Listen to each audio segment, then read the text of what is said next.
आघाडी शिरोळ तालुक्याच्या वतीनं कालपासून तसा नरसोवाडीतनं परवा दिवशी आपला प्रचार शुभारंभ सुरू झाला आहे आणि वाडीतल्या प्रचार सभेमध्ये मला महाविकास आघाडीच्या वतीनं 2 शब्द बोलायला संधी मिळाली आणि मी स्टेजवर बोलल्यानंतर त्याच्या काही क्षणापासून मला शिरोळ तालुक्यातनं फोन यायला चालू केले.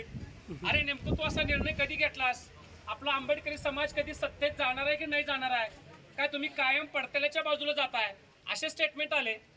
आज ह्या चिपरी गावातून मी सर्वांना सांगतो, त्या ज्यांनी कॉल केलेत किंवा माझ्या फेसबुकवर, व्हॉट्सअपवर आणि इंस्टावर ज्यांनी कमेंट केल्यात त्यांना मी उत्तर देतो. कालच्या उदगाव जिल्हा परिषद मतदारसंघात सन्माननीय राजू शेट्टी साहेबांचं एक वाक्य मला अतिशय मनाला टोचलं आणि अतिशय मर्मीण वाक्य आहे आणि आम्ही पण त्याच विचारानं जातोय.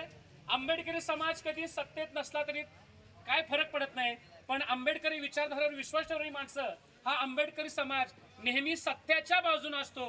त्यामुळं ही सत्याची बाजू शिरोळ तालुक्याची आघाडी निर्माण झालेली आहे. महाविकास आघाडी, काँग्रेस असेल, शेतकरी संघटना असेल आणि आपली उभटा शिवसेना गट असेल आणि आमच्या शिरोळ तालुक्याला अखंड आंबेडकरी समाज ही लोकशाही कुठेतरी वाचली पाहिजे.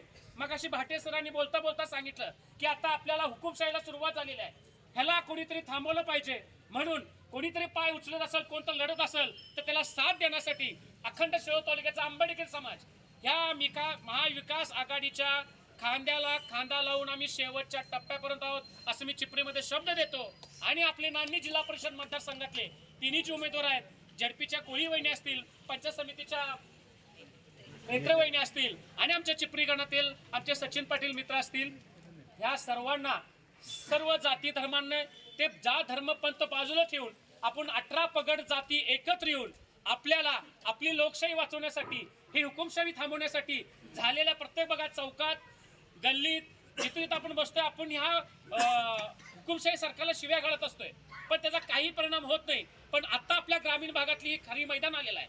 ह्या ग्रामीण भागातल्या लोकांची ताकद काय हे दाखवण्याची वेळ आता आलेली आहे.